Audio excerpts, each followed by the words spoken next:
చాలామంది శనీశ్వరుడు శనీశ్వరుడు అంటూ ఉంటారు. శనీశ్వరుడు అన్న మాట లేదు. ఎందుకంటే ఏ గ్రహానికి ఈశ్వరత్వం ఉండదు. ఈశ్వరత్వము అన్న మాటకు అర్థం ఏమిటంటే ఇది ఇలా ఎందుకు చేశావు అని అడగడానికి ఆధారం ఉండదు. ఆయన అనుగ్రహించాడా ఏమైనా చెయ్యగలడు. ఆయన అనుగ్రహం లోపించిందా మనం ఎంత ప్రయత్నం చేసినా ఆ కార్యం నెరవేరాలి అని చెప్పి సిద్ధాంతము లేదు. కచ్చిదా శాస్తి దేవానాం ప్రసాదం పార్థివాత్మజ కచ్చిత్ పురుషకారంచ దైవంచ ప్రతిపద్యతే అంటుంది సీతమ్మ. మనుష్య సంకల్పం ఒకెత్తు, మనుష్య సంకల్పానికి పరమేశ్వరుడి అనుగ్రహం కూడా తోడైతేనే మనం అనుకున్న కార్యాలు సఫలీకృతమవుతాయి. భగవంతుడి యొక్క అనుగ్రహము తోడు కానప్పుడు మన ప్రయత్నం ఎంత చేసినా కూడా అది సఫలీకృతం అవుతుంది అని సిద్ధాంతం చేయడం సాధ్యం కాదు. అందుకే గ్రహములకు ఆ శక్తి ఉండదు. గ్రహము ఒక ఫలితాన్ని ఇవ్వవలసి ఉందనుకోండి, భగవంతుడు నువ్వు అలా ఫలితాన్ని ఇవ్వడానికి వీలు లేదు అని శాసనం చేశాడు అనుకోండి, ఆ గ్రహాలు ఏమీ చెయ్యలేవు. అవి అక్కడతో ఆగిపోవలసింది. చాలా తీవ్రమైనటువంటి ఫలితాన్ని ఇవ్వవలసినటువంటి ఉగ్రమైన స్వరూపంతో ఉన్నటువంటి గ్రహం కూడా ఉపశాంతి పొంది కిందకి దిగిపోవాలి. లేకపోతే ఈశ్వరుడు అన్న మాటకు అర్థం ఎక్కడ ఉంటుంది నాకు చెప్పండి. చేసుకున్నటువంటి కర్మ ఏది ఉన్నదో కర్మ గొప్పదవుతుంది, ఈశ్వరుడు ద్వితీయ స్థానంలోకి వచ్చేస్తాడు. గత జన్మలలో నువ్వు ఏ పాప పుణ్యాలు చేశావో ఆ పాప పుణ్యాల యొక్క ఫలితాన్ని నువ్వు అనుభవించి తీరాలి తప్ప ఈ జన్మలో నువ్వు ఎంత భక్తిగా ఉన్నా గత జన్మలో చేసుకున్నటువంటి కర్మ నిన్ను విడిచిపెట్టదు అని నేను చెప్పాను అనుకోండి. అప్పుడు భక్తిగా ఉండడం వల్ల ఈశ్వరుడు మీకు ఇచ్చేటటువంటి ఫలితం ఏమిటి? ఇప్పుడు కర్మ గొప్పదవుతుంది. కర్మ ఎప్పుడూ గొప్పది కాదు. అందుకే రమణ మహర్షి ఉపదేశసారం చేస్తూ కర్మ తజ్జడం అంటారు. కర్మ కర్మగా ఫలితాన్ని ఏమీ ఇవ్వదు. ఎందుచేత అంటే నేను సత్యనారాయణ వ్రతం చేశాను అనుకోండి, సత్యనారాయణ వ్రతం చేసి పూర్తయిపోగానే నా కొడుకు ఉద్యోగం వచ్చేయాలని సంకల్పం చేస్తే ఉద్యోగం వచ్చేసింది అనుకోండి, అప్పుడు కర్మ గొప్పది. కర్మ చేత కాదు జరిగేది, నేను చేసిన కర్మయందు నేను చూపించినటువంటి భక్తికి ప్రీతి పొందినటువంటి పరమేశ్వరుడి యొక్క అనుగ్రహము నా కోరిక తీరడానికి కారణమవుతుంది. అందువలన ఆయన ఈశ్వరుడు. నేను గతంలో కొన్ని పాపములు చేసి ఉండవచ్చు, కానీ ఈ జన్మలో నేను పరమభక్తితో జీవనం చేస్తున్నాను అనుకోండి, పరమేశ్వరుడు ఆ పాపము యొక్క ఫలితాన్ని ఇవ్వవలసినటువంటి సమయం ఆసన్నమైనప్పుడు ఇంత భక్తిగా ఉన్నటువంటి వాడికి కూడా నేను అంత దుష్ఫలితాన్ని ఇస్తే రేపొద్దున్న లోకానికి ఈశ్వరుడు ఉన్నాడన్న నమ్మకం ఎలా కలుగుతుంది? అందుకే భాగవతంలో ఒక మాట అంటాడు, ఒక భక్తుణ్ణి ఈశ్వరుడు ఎందుకు రక్షించాలి అంటే వాడు నా కొరకు రక్షింపవలయువాడు అంటాడు. ఒక పరమ భక్తుడైనటువంటి వాడు దురన్యాయానికి గురైపోయాడు అనుకోండి, ఆయనే బాధపడవలసి వచ్చింది అనుకోండి, ఇంకా భగవంతుడు ఉన్నాడని లోకం ఎందుకు నమ్ముతుంది? అంత ఈశ్వరుణ్ణి నమ్ముకున్నవాడే అన్ని కష్టాలు పడితే ఇక లోకంలో నమ్మకం అన్న మాట ఎలా కుదురుతుంది? అందుకే పరమ భాగవతోత్తముడైనటువంటి వాడిని రక్షించడం వాడి కొరకు కాదు, నేనున్నానని లోకం నమ్ముతుంది, నా అస్తిత్వం దాని మీద ఆధారపడింది, అందుకని నేను రక్షిస్తానంటాడు. ఈశ్వరుడు రక్షించాలి అని సంకల్పం చేశాడనుకోండి, గ్రహములు ఫలితాన్ని ఇవ్వలేవు, ఆగుతాయి. పెద్ద ఫలితాన్ని ఇవ్వవలసినవి చాలా తక్కువ ఫలితాన్ని ఇచ్చి వెళ్ళిపోతాయి. అదే భగవత్ కారుణ్యంగా అర్థం చేసుకోవడంలో ఉంటుంది. అందుకే ఒకనాడు అప్పటికి ఏదో కొద్దిగా కష్టం వచ్చినట్టు కనపడుతుంది, అంత మాత్రం చేత విచలితులం అయిపోకూడదు. ఈశ్వరానుగ్రహం అలా ఎందుకు వచ్చిందో కూడా పరిశీలించుకోవాలి. నేను మీతో ఒక ఉదాహరణ చెప్పాలి అంటే, ఒక వర్తకుడు ఉప్పు పట్టుకుని బయలుదేరాడు. పక్కన ఉన్నటువంటి నగరానికి వెళ్ళి ఆ ఉప్పు అమ్మి లాభం సంపాదించాలని. తీరా ఆయన అడవి మార్గంలో వెళుతున్నప్పుడు రుండపోతగా వర్షం పడింది. వర్షం పడిన కారణం చేత ఆయన పక్క ఊరు చేరుకునేటప్పటికి తీసుకువెడుతున్నటువంటి ఉప్పు బస్తాలలోని ఉప్పంతా కరిగి నీరై కారిపోయింది. అమ్మడానికి ఏం లేదు. కాబట్టి అతను చాలా దిగాలు మొహం వేసుకుని, నేను భగవంతుణ్ణి ఇంత నమ్మాను, ఏం కలిసి వచ్చింది? వ్యాపారం చేసి ఉప్పు అమ్ముదామని బయలుదేరినటువంటి నాకు ఉప్పు కణిక మిగలకుండా చేశాడు, ఏమి ఈశ్వరుడు అని ఈశ్వరుడి మీద అపనమ్మకంతో తిరిగి వస్తున్నాడు. ఆ అరణ్యంలోనే ఉన్నటువంటి దారి దొంగలు అప్పట్లో ఈ తుపాకీలో వాడేటటువంటి గుళ్ళు లేవు, మందుగుండు సామాగ్రి వాడేవారు. ఇప్పటికీ తిరుపిట్రియాలలో క్షేత్రం ఉంది, అక్కడ తుపాకీలో మందుగుండు కూరి ఒకసారి కాలుస్తారు. అది రామచంద్ర ప్రభువు యొక్క దేవాలయం, అక్కడికి వెళితే ఇది దేవాలయ కైంకర్యం, ఒకసారి తుపాకీ కాల్చాలి. కానీ గుళ్ళు అందులో దట్టించారు, మందుగుండు సామాను దట్టిస్తారు. అలా అడవిలో ఉండేటటువంటి దారి దొంగలు తుపాకీలోకి మందుగుండు సామాగ్రిని దట్టించి పేల్చారు. వర్షం పడితే ఉప్పు కరిగిపోయింది, వర్షం పడితే మందుగుండు సామాగ్రి మాత్రం చెమ్మగిల్లిపోదు, అందుకని అది పేలలేదు. పేలకపోయేటప్పటికీ దొంగలకు భయం వేసింది. ఇప్పుడు మన తుపాకులు పేలట్లేదు కాబట్టి వర్తకులందరూ వచ్చి మన మీద పడి చంపేస్తారేమోనని దొంగలు తుపాకులు విడిచిపెట్టి పారిపోయారు. అప్పుడు ఆ వర్తకుడు అనుకున్నాడు, నేను గత జన్మలలో ఏదో పెద్ద పాపం చేశాను, ఈ ఒక్కసారికి పట్టుకెళ్ళిన ఉప్పు బస్తాలలో ఉప్పు కరిగిపోయింది, కానీ ప్రాణాలు నిలబడ్డాయి, ఈ భూమి మీద నీకు ఇంకా ఉప్పు ఉందిరా అంటారు. నాకు అమ్మవారు ఉప్పు మిగల్చింది, తినడానికి అన్నం మిగల్చింది, ఉప్పు అమ్మకానికి పట్టుకెళ్ళింది పోయింది, రావలసిన లాభం కొంత పోయింది, ధనరూపంగా పోయింది, కానీ ప్రాణములు దక్కే. ఇది కదా భగవతి కృప అంటే అనుకున్నాడు. అందుకే నమశివాభ్యాం అశుభాపహాభ్యాం, రావలసినటువంటి పెను ప్రమాదాన్ని తీసేసి దాని స్థానంలో చేసినటువంటి కర్మకి ఏదో ఒక ఫలితాన్ని ఇస్తే తప్ప కర్మ పోదు. అందుకని పాము కరవలసినటువంటి వాణ్ణి చీమతో కరిపించి విడిచిపెడతాడు. ఒక్కొక్కసారి మనం చేసినటువంటి మహాపాపానికి ఇంత పాపం ఇంత ఫలితాన్ని అనుభవించవలసిన వాళ్ళం ఇంత తక్కువ ఫలితంతో మనం తప్పించుకున్నామన్న విషయం కూడా మనకి తెలియదు. భగవద్భక్తి మనుష్యుణ్ణి అలా కాపాడేస్తుంది. అందుకే ఈశ్వరత్వం ఎవరిది అంటే భగవంతుడి. పరబ్రహ్మమునకు ఈశ్వరత్వం ఉంటుంది, ఆయన గ్రహములను శాసించగలడు, గ్రహములకు ఈశ్వరత్వం లేదు. అందుకే శనీశ్వరుడు అన్న మాట లేదు, శనైశ్చరుడు అన్న మాట ఉంది. శనీశ్చరుడు అంటే శనైహి శనైహి చరహ, మిగిలిన గ్రహాలుగా ఆయన వేగంగా కదలడం, ఆయన చాలా మెల్లగా నడుస్తాడు. మెల్లగా నడుస్తాడు కాబట్టి మందుడు అని పేరు. మందగతి అంటే మెల్లగా నడవడం, మెల్లగా నడిచేటటువంటి లక్షణం ఉన్నవాడు కాబట్టి శనైశ్చర గ్రహం జాతకంలోకి ప్రవేశిస్తే చాలా మెల్లగా వెడతాడు. శనైశ్చర గ్రహానికి కారకత్వం ఉంది, ఆయన కొన్నిటి మీద అధికారి అయి ఉంటాడు. శనైశ్చర గ్రహం బాధ పెడుతుంది మనిషిని, అందుకే పాప జీవనానికి అలవాటు చేస్తుంది, ధర్మమునందు అనురక్తి తగ్గిస్తుంది, అధర్మమునందు లాలస పెంచుతుంది. ధర్మాన్ని వదిలేస్తేనే అధర్మాన్ని పట్టుకుంటే మనం సంతోషించచ్చని అధర్మం వైపుకి నడిచేటట్టుగా చేస్తుంది, దుఃఖాన్ని కలిగిస్తుంది, ఆయుర్దాయాన్ని శాసిస్తుంది, మృత్యువుని కూడా కల్పిస్తుంది. శనీశ్చర గ్రహం వీటి మీద కారకత్వంతో ఉంటుంది. కానీ శనీశ్వరుడు మహానుభావుడు, ఆయన గొప్ప అనుభవాల్ని కూడా ఇస్తాడు. జీవితంలో శనీశ్చర గ్రహం ప్రవేశిస్తే జాతకంలోకి గొప్ప అనుభవం వస్తుంది. ఆ అనుభవం వచ్చిన కారణం చేత ఆ పైన ఇక తప్పు చెయ్యకుండా జాగ్రత్త పడతాడు. అటువంటి శనీశ్చర గ్రహం మెల్లమెల్లగా నడుస్తుంది కాబట్టి మందుడు అంటారు. శనీశ్చర గ్రహం ఏలినాటి శని జాతకంలోకి వచ్చింది అనుకోండి, బాబోయ్ ఎన్ని బాధలు పడిపోతున్నానోనండి, ఏలినాటి శని ఇంకా అంతా ఇంకా బాధ కాదండి, తప్తమైపోతున్నానంటూ ఉంటారు కొంతమంది.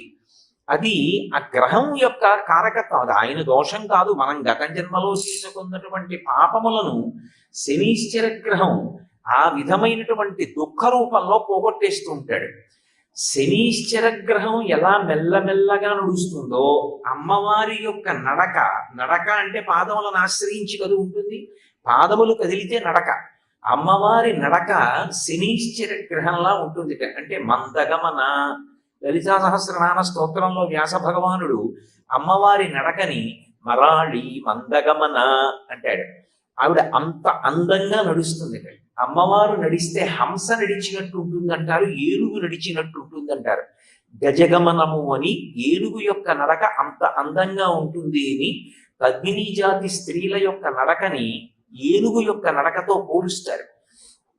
అమ్మవారి నడకకి ఉపమానం చెప్పాలంటే రెండే చెప్తారు. ఒకటి హంస నడక, రెండవది ఏనుగు యొక్క నడక. అందుకే ఇప్పటికీ శ్రీశైలంలో భ్రమరాంబికాదేవి మీద స్తోత్రం చేస్తే రాజన్మత్తమరాళ మందగమనాం రాజీవ పత్రేక్షణాం రాజీవ ప్రభవాది దేవమకుటై రాజత్పదాంబోరుహాం రాజీవాయతపత్రమండిత కుచాం రాజాధిరాజేశ్వరీం శ్రీశైలస్థలవాసినీం భగవతీం శ్రీమాతరం భావయే అంటారు.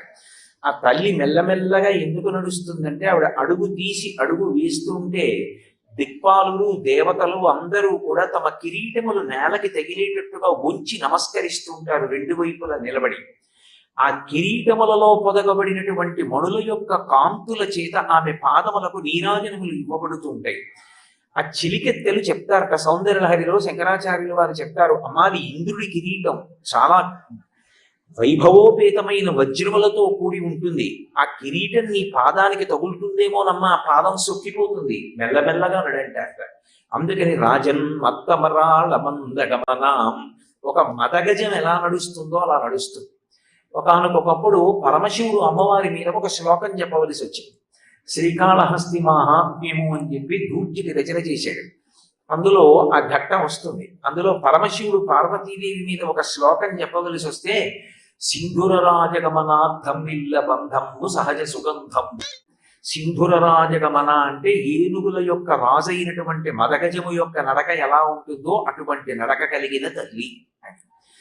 అమ్మవారి యొక్క నడక అంత అందంగా అంత మెల్లగా నడిచి వెళుతుంది ఆవిడ. అందుకే బాగా అమ్మవారి గురించి జపం చేసేటటువంటి వాళ్ళు, అమ్మవారి గురించి ధ్యాన నిష్టలో ఉన్నటువంటి వారికి అమ్మవారి పాదములకు అలంకృతమైనటువంటి మణిమంజీరముల యొక్క శబ్దములు వినపడతాయి అని చెప్తారు.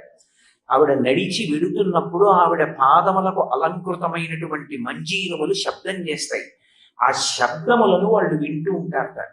అలా వినగలిగినంతగా ధ్యానంలో కూర్చుని ఉంటారు యోగులైనటువంటి వారు. అంతటి ధ్యాననిష్ట కలిగినటువంటి మహానుభావులు.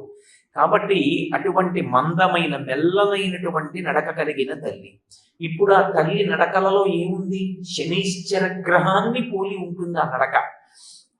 ఇప్పుడు శనీశ్చర గ్రహానికి ఈశ్వరత్వం లేదు, కానీ అమ్మవారు ఈశ్వరత్వం కలిగి ఉంది. అమ్మవారి పాదములు విశేషమైనటువంటి అనుగ్రహ శక్తిని కలిగినవి.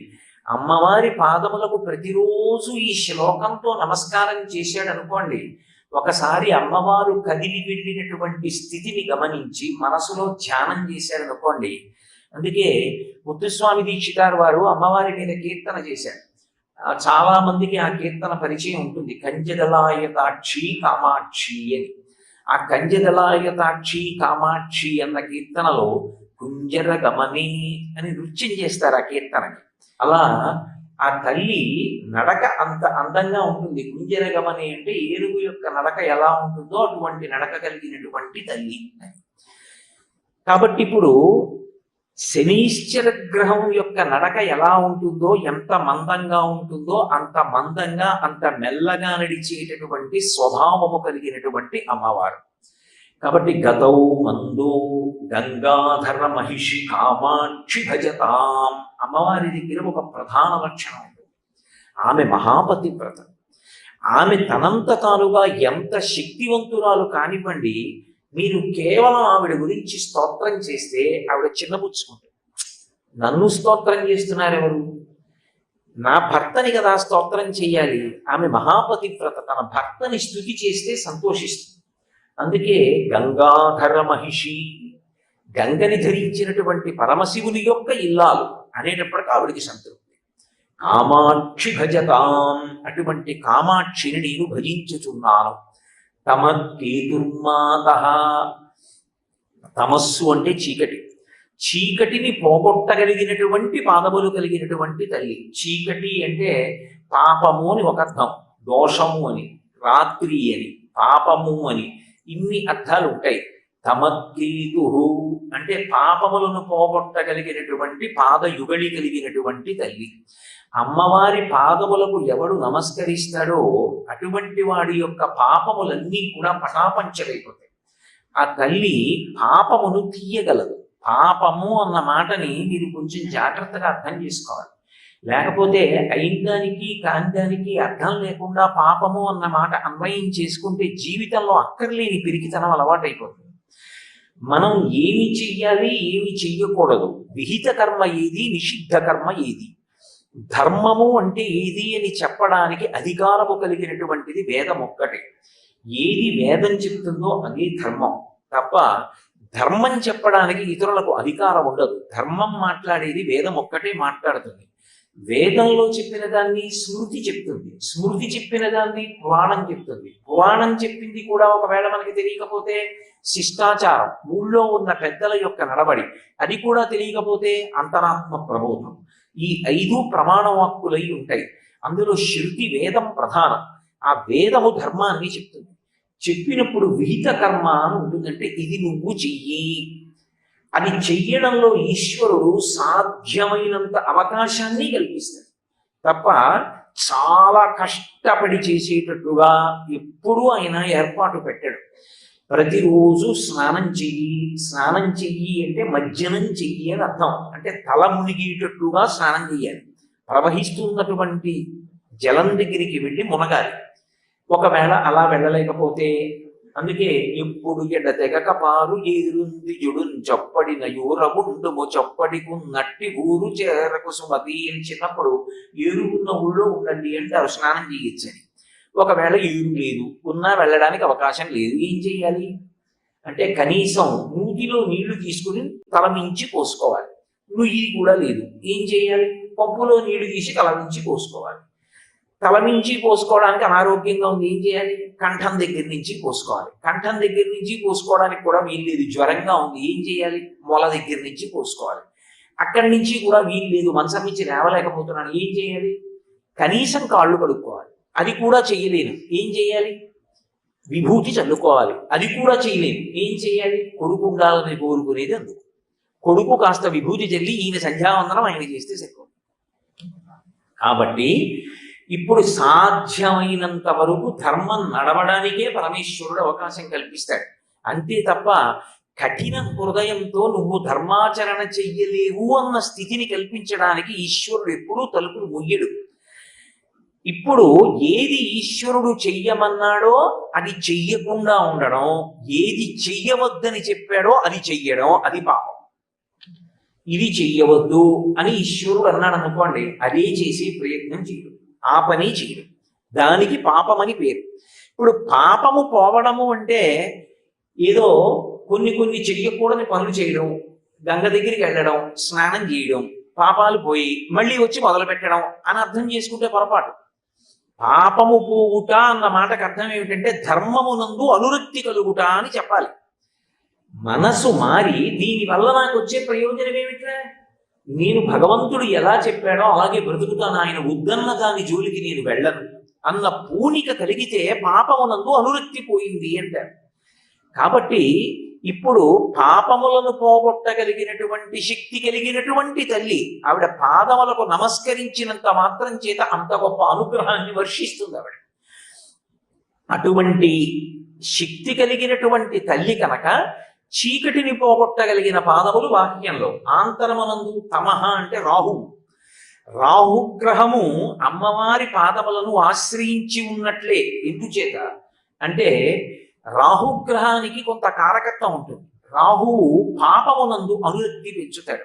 పాప జీవనం మీద విశేషమైనటువంటి అనురక్తి దేని వలన కలుగుతుంది అంటే రాహుగ్రహ సంచారం చేత. రాహుగ్రహం బాగా బలంగా ఉంటే పాపమునందు అనురక్తి కలుగుతుంది. పాపమునందు అనురక్తి కలిగి పాప జీవనానికి అలవాటు పడ్డాడు అనుకోండి, ఈశ్వరుడు వద్దన్న పని చేస్తున్నట్లేనా? మీరు ఒకటి బాగా జ్ఞాపకం పెట్టుకోండి, నేను ఇప్పుడు చెప్తున్న విషయాన్ని మీ మనసులో సువ్యవస్థితం చేసుకోండి. భగవంతుడికి మనం ఇచ్చిన పదార్థము చేత తృప్తి కలగదు. ఎందుచేత అంటారేమో, అసలు ఆ పదార్థం తేవడానికి మనం కాదు సృష్టికర్త. ఒక మారేడు దళాన్ని నేను సృష్టించలేను. అందుకే శంకరాచార్యులు వారు శివానంద లహరిలో అంటారు, గభీరే కాసారే విశతి విజనే ఘోర విపినే విశాలే శైలీ చ భ్రమతి కుసుమర్ధంజనమపి సమర్పే చేతస్సరసిజముమానాథ భవతే సుఖేనా వస్తాతుం జనయిహ నజానాతికి మహో అంటారు.